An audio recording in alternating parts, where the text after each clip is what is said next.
Parfait. Très bien. Bien. Du coup, ce matin, on était dans l'espace, dans l'atmosphère. On va descendre un petit peu, enfin même beaucoup, puisqu'on va aller partir dans les environnements profonds. Et je vais un peu vous illustrer les données qu'on a sur les effets du changement climatique qu'on a dans ces milieux, qu'on n'attendait pas forcément, et vous verrez peut-être pas forcément aussi vite en tout cas. Alors pour illustrer tout ça, déjà je vais repartir sur la carte générale des océans, enfin de la map monde. L'essentiel donc des océans couvre la surface terrestre, hein. On a quasiment les 3/4 de la surface terrestre couverte par des océans. Et parmi ça, si on enlève ces portions en bleu clair qui bordent là les masses jaunes continentales, en fait une grosse partie c'est les milieux profonds, ce qu'on associe généralement à ce qu'on appelle la plaine abyssale, les milieux abyssaux. Et la transition qui va se faire entre ces milieux peu profonds, ici, où on atteint jusqu'à 200 mètres maximum, et puis les environnements profonds, elle se fait au moyen de cette petite interface appelée la pente ou talus continental.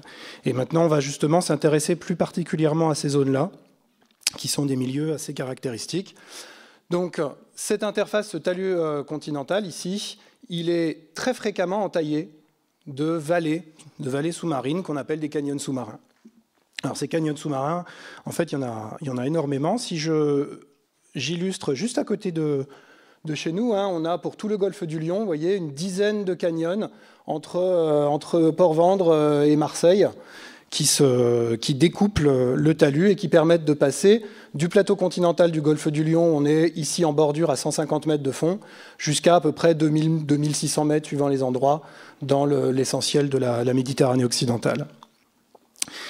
Alors, ces canyons, ils sont formés d'une façon particulière. C'est le fait d'avoir un plateau continental qui va recevoir du sédiment, juste au-dessus d'une grande pente et puis là d'une plaine qui est relativement profonde, on va avoir de temps en temps des effets de glissement souterrain. Donc on parlait d'avalanches tout à l'heure, voilà, c'est la même chose. On a aussi des avalanches sous-marines pour le coup, qui interviennent et qui vont éroder toute la partie du talus pour aller se déposer au large.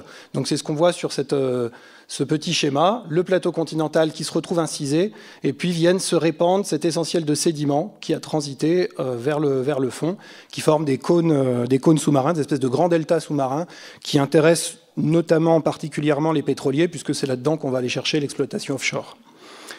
Mais si on revient plutôt sur la partie canyon, donc ce processus d'incision, il se fait là avec le canyon Cap Creus, qui est situé juste au sud d'ici, hein, à la frontière franco-espagnole. Vous voyez, là, on est sur le plateau, on descend là-dedans dans le canyon. On a donc une vallée principale, l'axe, et on voit très bien ici des structures, des loupes d'arrachement, qui sont constituées par des séries d'avalanches sous-marines qui ont creusé petit à petit tous ces environnements.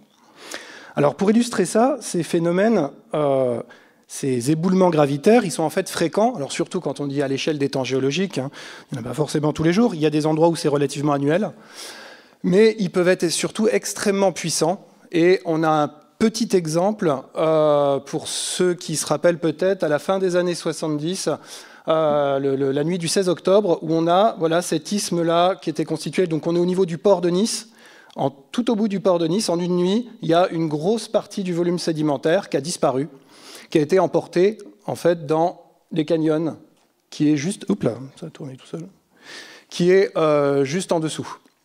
En fait, ce qui se passe, c'est que du côté de Nice, on a le Var, hein, qu'on voit ici, qui vient déposer du sédiment sur un plateau continental qui est extrêmement réduit, il fait à peine quelques dizaines, centaines de mètres. Et donc, en un rien de temps, le sédiment qui vient se déposer va dévaler et aller se creuser cette portion-là et aller se répandre plus loin. À la question, du coup, l'aéroport, est-ce qu'il est soumis, un jour, est-ce qu'il est voué à disparaître? Oui, bien sûr. Vu là où il est installé, c'est plus qu'évident que l'aéroport de Nice disparaîtra, peut-être dans 150 ans, peut-être dans 50 ans, peut-être demain. C'est pas très réjouissant, mais bon, après ça c'est les problèmes d'urbanisme, hein, quand on n'étudie pas suffisamment bien les cartes avant d'installer les choses. Alors, moi, ce qui m'intéresse dans ces canyons, c'est pas tant la dangerosité qu'ils peuvent représenter, c'est plutôt qu'ils vont être des abris d'écosystèmes particuliers. et notamment une riche biodiversité qui va pouvoir se développer. Et là, on va plonger avec des engins sous-marins, tels que ces ROV, pour aller observer vraiment ce qui se passe au sein de ces canyons. Donc si les conditions sont favorables, et pour le coup, s'il n'y a pas trop d'événements gravitaires, donc pas trop de flux sédimentaire qui vient perturber tout ça, et que dans le même temps, le fait d'avoir ces vallées incisées, on a du coup une courantologie qui permet d'amener des larves, qui vont venir coloniser ces habitats, d'amener de la nourriture pour pouvoir le développement de la vie. On va avoir l'installation de tout un tas d'organismes, et notamment des organismes qui nous intéressent particulièrement, qui sont les coraux d'eau froide.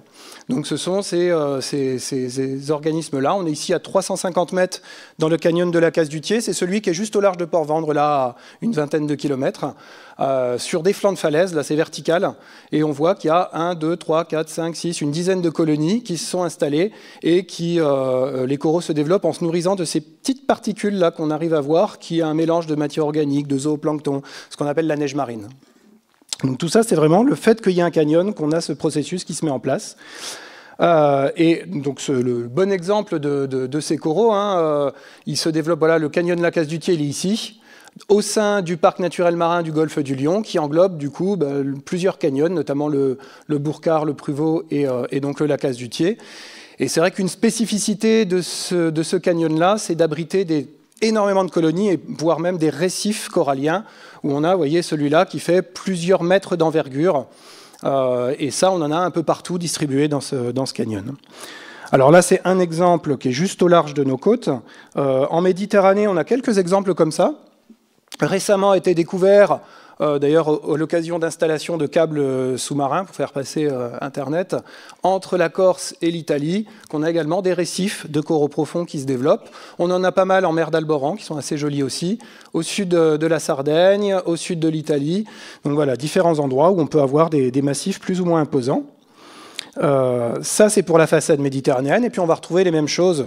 Je vais rester centré sur la métropole. Côté Atlantique, dans le golfe de Gascogne, et notamment sur la partie nord, donc au large de la Bretagne et en fait de la façade ouest de la France, avec tout un tas de canyons sous-marins qui entaillent ce plateau continental. Et dans une bonne partie d'entre eux, ils sont colonisés par des coraux.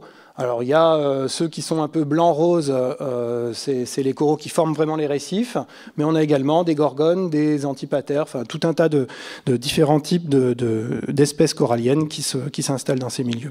Donc là, et par comparaison, vous voyez, on est à quasiment 1000 mètres de profondeur dans le canyon de l'Empole qui est là-haut. Donc c'est des choses qui sont finalement devenues assez communes et qu'on suit particulièrement, parce que les coraux d'eau profonde sont considérés comme un patrimoine naturel remarquable. Ils ont cette capacité, vous voyez une image ici au large de Marseille, dans le canyon de Cassidaigne. Alors on parle de coraux profonds ou coraux d'eau froide, parce qu'ils vivent dans des eaux entre 2 et 14 degrés grand maximum. Ils ont cette capacité à former des récifs. Et donc plusieurs colonies qui vivent les unes à côté des autres vont avoir ce grand assemblage.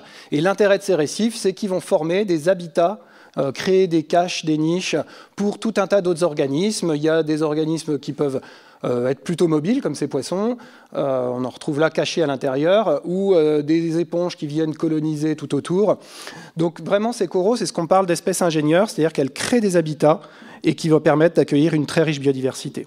Et d'ailleurs, aujourd'hui, on suit particulièrement donc, les coraux. Ils sont inscrits comme écosystèmes marins vulnérables et par toutes les conventions, Barcelone, sur la mer, pour avoir vraiment un œil attentif à l'évolution et au maintien de ces récifs.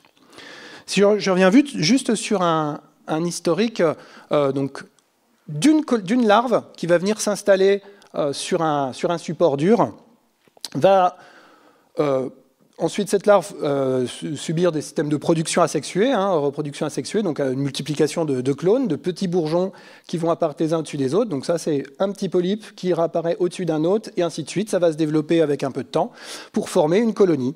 Là, l'écart est de 6 cm entre les deux points verts. Donc vous voyez, ça c'est une petite colonie qui a mis un petit peu de temps pour s'installer. Mais donc, d'une petite larve, on peut former quelque chose d'une envergure assez importante. Et si on laisse un petit peu de temps, alors je dis un peu, une colonie c'est quelques millimètres par an. En Méditerranée, on a l'air de pousser assez vite, on est plutôt quasiment de la dizaine de millimètres par an. Dans l'Atlantique, on est un peu plus léger, autour de 2 millimètres par an. Mais donc du coup, il faut quand même pas mal de temps pour arriver à former un récif.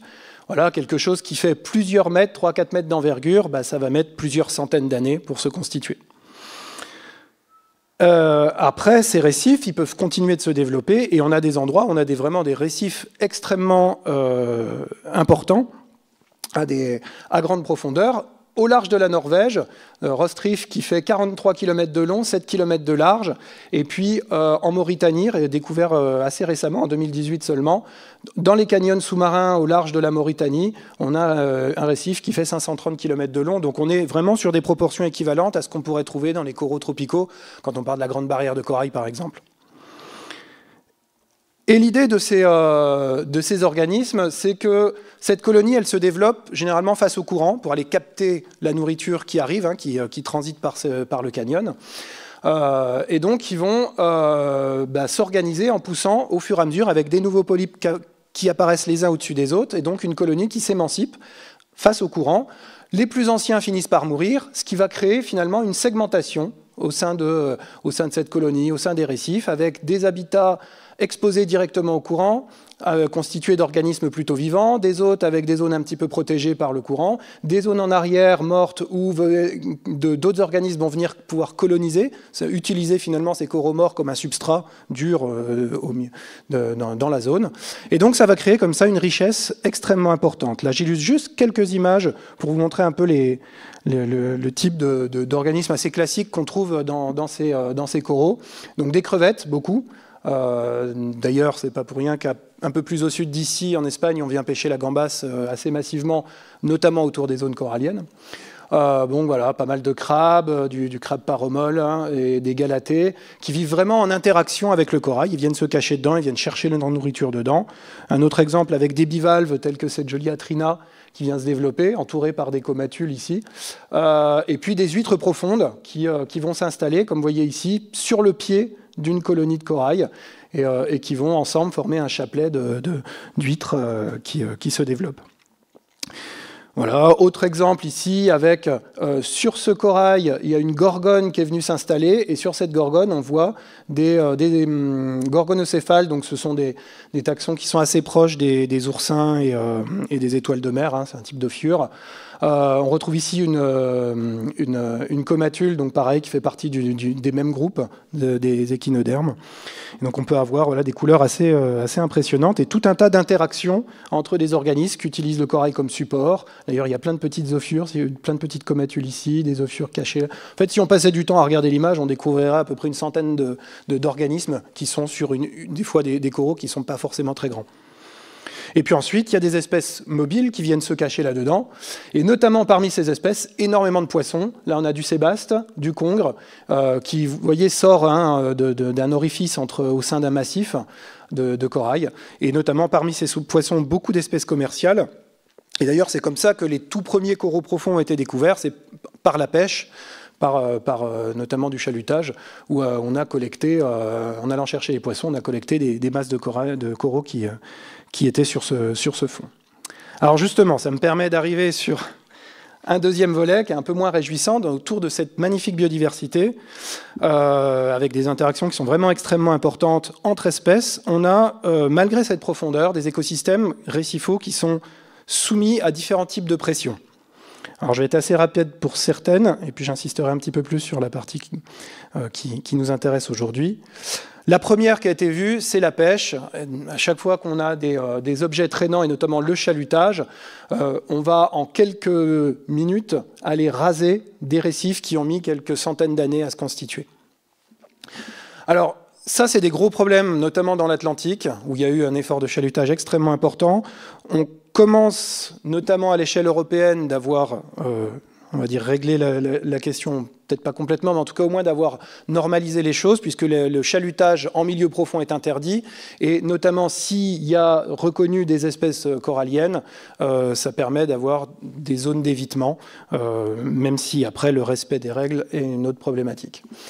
Par contre, l'avantage pour nous ici en Méditerranée, c'est qu'il y a assez peu de chalutage dans les canyons. C'est compliqué, ça revient finalement assez cher par rapport à la rentabilité derrière. Donc on est relativement abrité de ce côté-là, fort heureusement.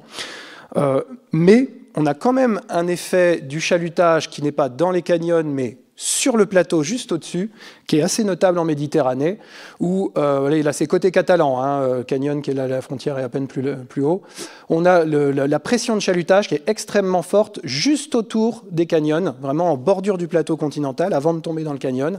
Et le problème, c'est qu'à force de venir racler le fond ici, on a énormément de sédiments qui descend dans le canyon et qui va du coup quasiment ensevelir les coraux.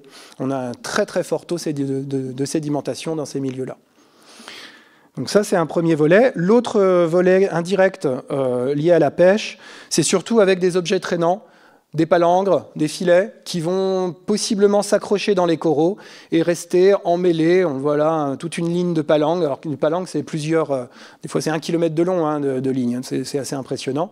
Et donc quand ça s'accroche dedans, ça vient s'emmêler dans tous les sens.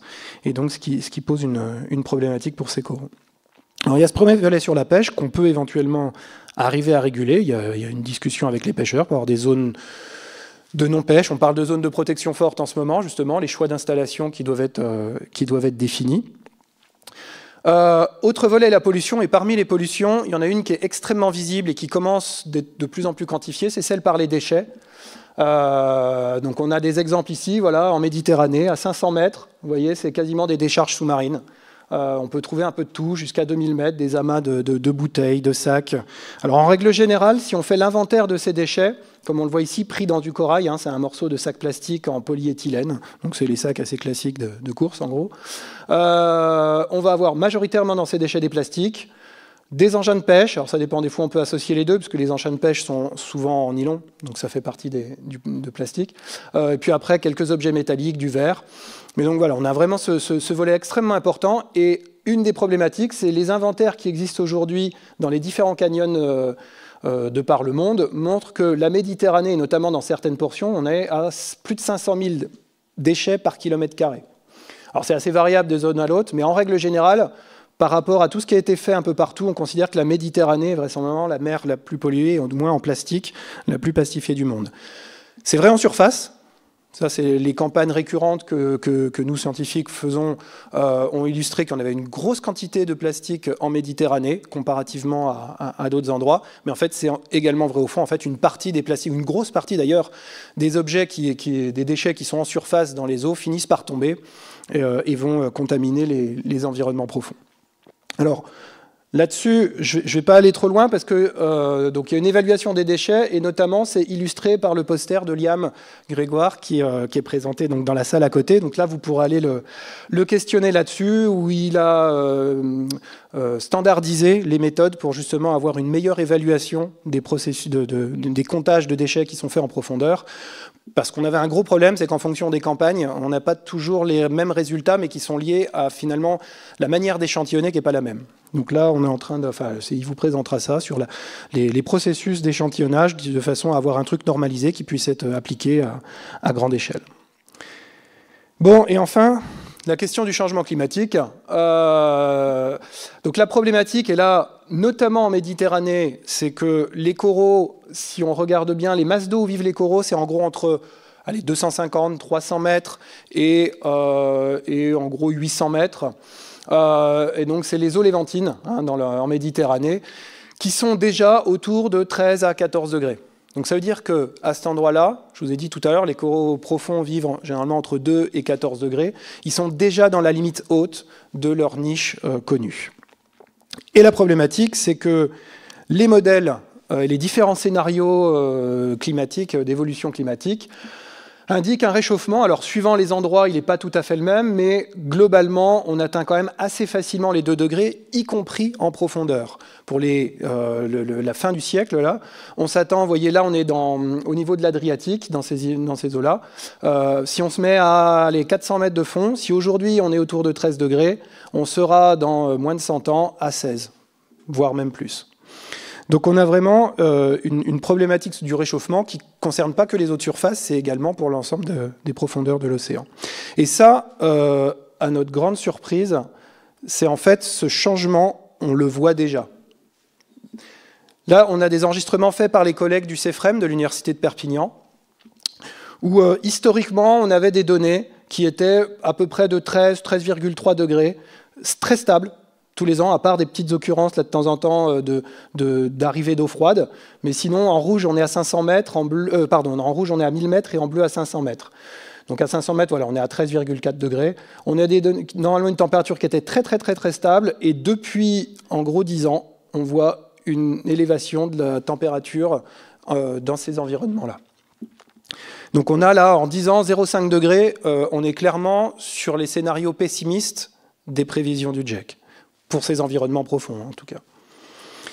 Donc c'est effectivement rien de vraiment réjouissant, et d'autant plus que alors, la Méditerranée est un peu particulier, c'est une mer qui est quasiment fermée, donc on exacerbe énormément tous les problèmes, mais en fait, les modèles qui travaillent également sur d'autres volets, et notamment dans l'Atlantique, prévoient également entre 200 mètres et 3000 mètres.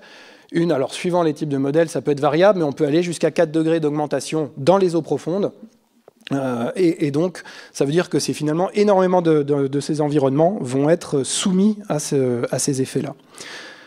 Alors un autre volet, c'est pas que la température, le changement climatique, il y a notamment dans l'océan les questions de l'acidification, avec le CO2 atmosphérique qui, transitant dans l'océan, va se combiner à de l'eau pour former des acides bicarboniques et relarguer petit à petit de l'hydrogène, et donc baisser le pH des océans.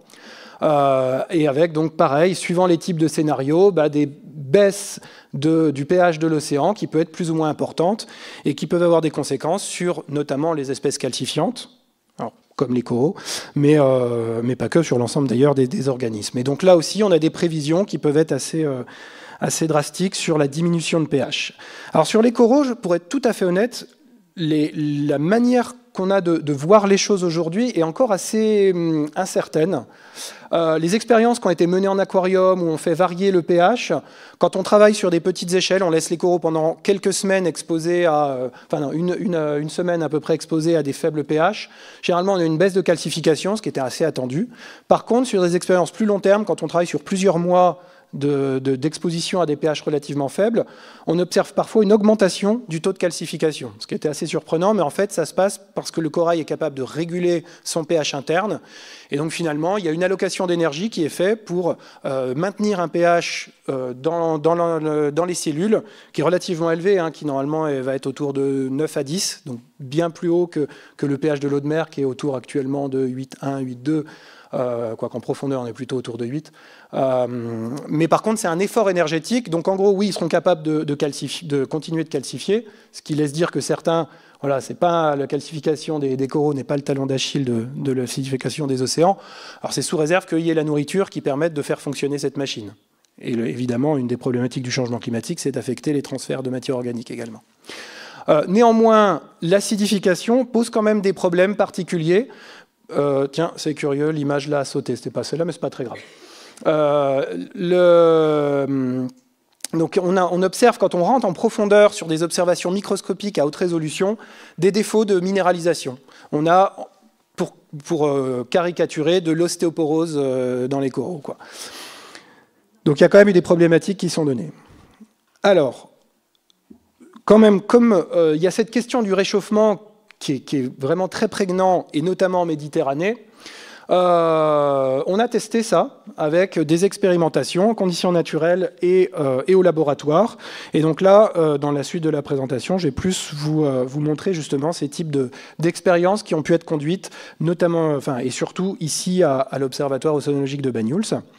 Donc des coraux méditerranéens qui ont été exposés à différentes conditions de température. Donc 13 degrés, c'est à peu près la température à laquelle ils vivent dans le canyon. Et ensuite, on est allé soit sur des conditions plus froides, soit un peu plus chaudes. Et donc, voilà, si on teste des plus 2, plus 4 degrés, donc monter à 15 ou 17 degrés, en travaillant sur des temps d'exposition relativement longs, en tout cas de plusieurs mois. Les premiers effets, c'est la survie. Avec des coraux qui, alors jusqu'à 15 degrés, les coraux méditerranéens résistent bien, il n'y a pas de mortalité observée. Là, c'est pour deux espèces différentes, l'Ophelia pertusa, qu'on appelle Desmophilum pertusum aujourd'hui, Madrepora oculata, une autre espèce crécifale. Et donc, globalement, voilà, c'est vraiment quand on a des très forts réchauffements où on observe, après un mois, une mortalité à 50%, et puis après plusieurs mois, on n'a quasiment plus de survie. Tous les coraux sont morts. Donc une très forte mortalité pour des expositions vraiment très chaudes. Néanmoins, si on s'intéresse à juste une augmentation, enfin juste, c'est quand même déjà pas mal, mais une augmentation à plus de degrés, on observe déjà des altérations de l'état physiologique du corail, notamment sur la croissance. Donc on peut mesurer la croissance des coraux grâce à des marquages. On leur fait incorporer un marqueur fluorochrome qui rentre dans le squelette. Et donc on peut voir entre le jour où ils ont absorbé ce marqueur et puis ensuite le temps où ils ont été exposés en aquarium à des conditions de température données. Et donc cette croissance-là, elle est plus faible pour les coraux qui sont exposés à 15 degrés que ceux à 13 degrés. Et on a également d'autres marqueurs, notamment sur tout ce qui est ressources énergétiques, la capacité de capture de proie. Donc les coraux, en fait, attrapent du zooplancton, des microcrustacés avec leurs tentacules. Et ce qu'on a observé, c'est que, alors à 17 degrés, là, clairement, dès qu'il fait trop chaud, les coraux arrivent plus vraiment à s'alimenter. Ils sont plus assez actifs pour aller capturer des proies. Par contre, quand on est à 15 degrés, donc 13 degrés, ça ne bouge pas, ils ont tendance à toujours capturer de la même façon. Et à 15 degrés, donc en jaune, on a une petite chute au début, qui est plutôt un effet de stress, mais sur du long terme, ils vont avoir tendance à avoir une suractivité de capture. Néanmoins, cette activité de capture qui est augmentée n'est pas profitable réellement, puisque quand on mesure notamment le taux de lipides ou différents types de marqueurs qui constituent les réserves énergétiques du corail, en fait, on va dire, ils ne font pas de gras. On a une baisse de toutes ces réserves énergétiques. Le corail capture plus de nourriture, mais l'utilise de suite pour assurer la survie. C'est vraiment pour la maintenance des fonctions vitales. Et donc, il n'y a plus d'investissement sur une stratégie plus long terme, stockage d'énergie. Là, on n'a pas regardé, mais vraisemblablement, la reproduction doit être affectée également. Donc, c'est un problématique déjà, un réchauffement de plus de degrés. Et puis, si on va un tout petit peu plus en profondeur, quand on regarde ce qu'on appelle le microbiome, c'est en gros la flore bactérienne qui est associée au corail, qui est vraiment à l'intérieur du corail, toutes les bactéries qui vivent dans l'organisme. Très rapidement, vous voyez qu'en une semaine, on a en jaune, c'est à 15 degrés, en rouge à 17 degrés, des changements de communautés bactériennes qui interviennent, et notamment l'arrivée de certains types de bactéries, peu importe le nom, Rhodobacterales, mais qui sont des bactéries qui sont reconnues comme étant opportunistes, voire même pour d'autres espèces de corail, notamment chez les espèces tropicales. Ce sont des groupes bactériens souvent pathogènes. Et donc, il y a vraisemblablement une infestation de pathogènes qui arrive quand on est à plus haute température. Donc ça, c'est le bilan en Méditerranée, où des coraux qui sont actuellement à 13 degrés vont avoir un optimum qui a l'air d'être plutôt autour justement de cette température-là, de 13 degrés. Et ce qu'on voit, c'est qu'assez rapidement, l'intervalle de tolérance, donc l'état physiologique de l'organisme est dégradé dès qu'on chauffe un peu. Et puis il y a même une rupture qui intervient, en tout cas à 17 degrés. Là, ils meurent tous. Donc il y a une problématique sur ce réchauffement. La question, c'est au niveau de l'Atlantique, qu'est-ce qu'il en est ? Est-ce qu'on a les mêmes comportements? Et donc là, tous ces volets-là, c'est des choses qu'on avait conduites dans une thèse qui s'était déroulée il y a quelques temps. Et là, c'est une thèse qui vient de se terminer sur ce volet atlantique, où on a donc des coraux qui vivent, ça a changé, à 10 degrés habituellement, donc dans des eaux un petit peu plus froides qu'en Méditerranée. Et la question, c'est de savoir, est-ce qu'ils ont la même sensibilité au réchauffement climatique? Est-ce qu'ils ont finalement cette courbe-là? Et l'effet du réchauffement fait qu'en étant à 10 degrés, ils vont rester dans une fenêtre qui est relativement acceptable? Ou est-ce que leur courbe, leur intervalle de tolérance est un petit peu différent? Et donc, un réchauffement va déjà être une problématique pour ces coraux de l'Atlantique qui vivent dans des températures plus froides. Donc là, pareil, il y a eu différentes séries d'expérimentations qui ont été conduites. On est allé collecter ces coraux à l'aide de ces roves. On a des bras qui nous permettent d'aller travailler. Vous voyez, là, on a 800 mètres de profondeur pour aller récupérer quelques colonies. On les ramène ici. Et puis là, on a différentes conditions, par exemple 10, 13, donc exposition à plus 3 ou plus 5 degrés par rapport à ce qu'ils ont en Atlantique. Une autre expérience, on a travaillé avec des températures un peu plus froides ou un peu plus chaudes. Et donc les résultats, alors j'ai combiné très rapidement les deux, c'est juste pour vous donner les grandes lignes. Au niveau de la mortalité, on a en rouge, c'est 15 degrés, en jaune 13 et en vert 10 degrés. Donc pour les coraux de l'Atlantique, on a une mortalité très importante quand on chauffe à plus 5 degrés ici, donc c'est exposé à 15 degrés. Alors ça c'était sur 2 mois à peu près. Quand on pousse sur du plus long terme, on a même même à dès plus 4 degrés, il y a une mortalité totale qui intervient. Donc dès qu'on chauffe un peu trop, là les coraux ne résistent pas du tout. Ce qui veut dire que 14 degrés, qui est normalement la température acceptable pour cette espèce-là, et là où on peut l'observer éventuellement en Méditerranée, dans l'Atlantique, ça devient déjà un problème.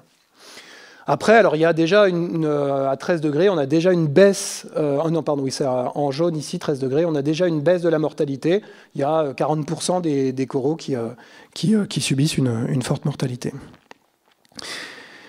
Si on s'intéresse sur alors je ne vais pas tout redétailler avec la croissance et tout ça, mais au niveau du microbiome, ce qui est intéressant, c'est qu'on a fait des analyses ce qu'on appelle en métagénomique. Donc en gros, on regarde l'analyse fonctionnelle des bactéries associées au corail, et on va identifier tout un tas de gènes qui sont marqueurs d'une virulence bactérienne. Alors bon, flagella noté ici, T1SS, voilà, ça c'est des gènes en fait qu'on retrouve typiquement chez les bactéries qui sont des bactéries pathogènes. Et ils sont effectivement surabondants quand on est sur des températures relativement élevées, ici c'est 15 degrés, ce qui traduit une infection de bactéries pathogènes dans le corail. Alors après, la question qui reste, c'est de savoir est-ce que ces bactéries, elles sont là parce qu'il fait plus chaud et donc c'est elles qui créent la mortalité du corail, qui créent la dégradation, ou alors est-ce que c'est parce que le corail est déjà un petit peu affaibli lié à cette augmentation de température que ces bactéries pathogènes qui sont aussi opportunistes viennent rentrer dans le corail. Donc là, c'est pas toujours évident de savoir qui vraiment cause la mortalité du corail, mais en tout cas, il y a cette association qui est clairement illustrée. Et au niveau physiologique, quand on fait des analyses d'association d'expression de gènes, on parle de métatranscriptomique, donc on prend en gros toutes les expressions de gènes du corail et on regarde comment leur induction qui entraîne des effets sur la fonction physiologique va être plus ou moins importante. Et donc là, si on compare des coraux qui étaient exposés à 10, 6 ou 14 degrés, eh bien on a une surexpression pour les coraux atlantiques qui sont soumis à une température plus chaude, alors que là, ce n'est pas significatif. En bleu clair, si l'échelle est ici, on est sur des différences qui sont très minimes. C'est vraiment, quand on est dans des teintes très sombres, ça veut dire qu'il y a vraiment beaucoup d'induction de ces gènes. Et notamment, parmi ces gènes, la réponse immunitaire, inflammatoire, la mort des cellules, de la tentative de réparation d'ADN, des réponses au stress. Donc en fait, c'est tout un tas de critères qui sont assez classiques de l'état de santé de l'organisme, où clairement, ils essayent de résister, mais ça paraît déjà extrêmement compliqué. Donc pour faire un bilan de ces volets-là, l'effet du réchauffement donc, a des effets extrêmement importants, que ce soit sur les coraux méditerranéens et même les coraux atlantiques vont déjà être soumis, même si ils vivent dans des températures plus froides, le fait de réchauffer va déjà être un problème. Et en règle générale, ce qu'on observe, c'est que les principales espèces constructrices, qui est ce Desmophyllum pertusum, là, ces gros coraux blancs qui forment les récifs vraiment les plus grands, qui sont aussi les plus cosmopolites aujourd'hui dans les océans, apparaissent être les plus sensibles au réchauffement. C'est vraiment sur eux où on a les réponses les plus drastiques. Et d'ailleurs, les travaux de collègues ont montré que sur d'autres espèces, comme Desmophyllum dianthus, voilà, qui est ces coraux orangés, qui sont solitaires, c'est chaque polype, eux, ils ne font pas de bourgeonnement, avec des nouveaux polypes qui apparaissent les uns au-dessus des autres, mais ils vivent les uns proches des autres, donc ça forme des pseudo-récifs, on va dire. Eux résistent un peu mieux, et puis surtout, Dendrophylla, où là, à Monaco, ils se sont amusés à monter la température jusqu'à plus 4, plus 8 degrés. Les coraux arrivent à résister, cette espèce-là, à des températures extrêmement sévères. Le problème, c'est que ces Dendrophylla, voilà, ces coraux jaunes, là, tout est à l'échelle. Donc, les récifs formés par Dendrophylla, ils sont extrêmement petits, ça c'est les plus gros qu'on puisse trouver par rapport à un récif de Lophelia. Donc, évidemment, en termes d'habitabilité, ça n'a rien à voir. Et ça pose cette question qui est un changement de paysage sous-marin, qui est préfiguré par ce changement climatique, où on va passer de très beaux récifs à des choses beaucoup plus éparses et beaucoup plus petites. Et donc derrière, c'est quel est l'effet sur la biodiversité. On n'accueille pas le même type d'organismes. Là-dedans, les congres, ils vont avoir du mal à aller se cacher dans ces petits récifs-là. Alors, là, je peux faire le parallèle direct avec ce qui se passe depuis 15 ans dans les milieux tropicaux, où là, on a quand même pas mal de recul de données.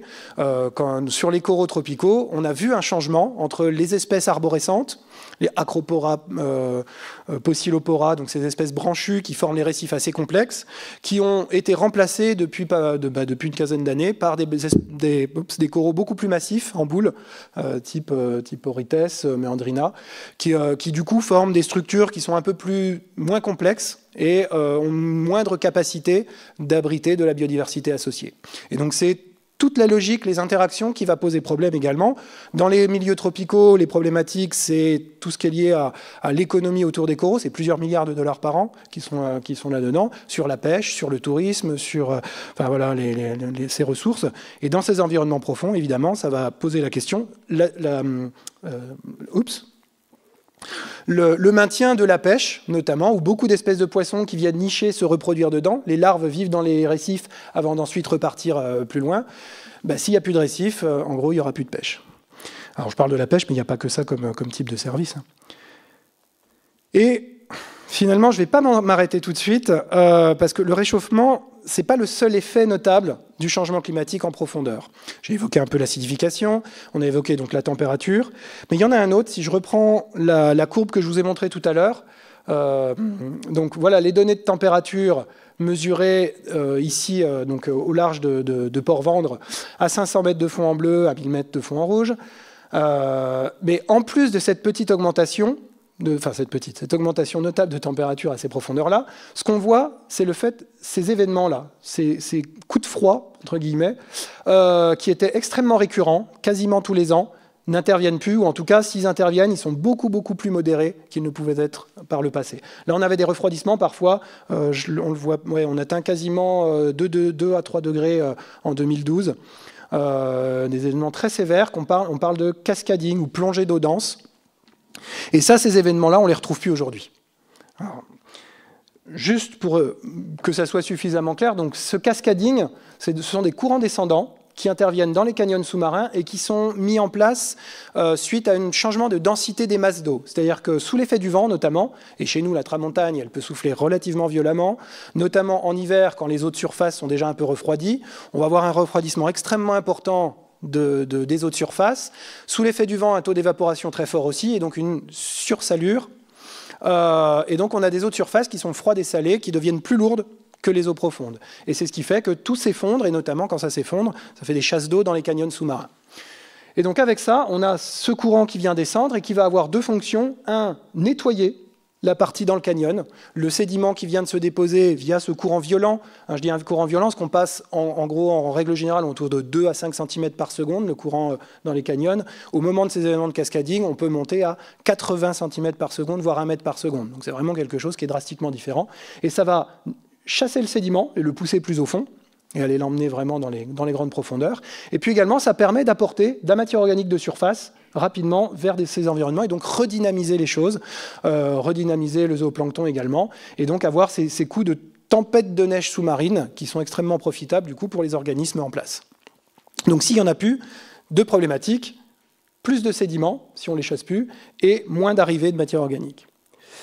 Et ça, ces effets de cascading, cet arrêt de cascading, il est lié à une problématique qui est la stratification des masses d'eau qui interviennent. Donc c'est la séparation entre des masses d'eau chaude de surface et les masses d'eau froide de profondeur, où historiquement on avait des échanges qui intervenaient de façon importante, mais qui du coup sont beaucoup plus réduits parce que les masses de surface se sont réchauffées plus vite, parce que le vent a diminué, on l'a évoqué dans la présentation juste avant, effectivement, on a beaucoup moins de gros épisodes de tramontagne maintenant, et donc on ne favorise plus ces systèmes de plongée d'eau dense.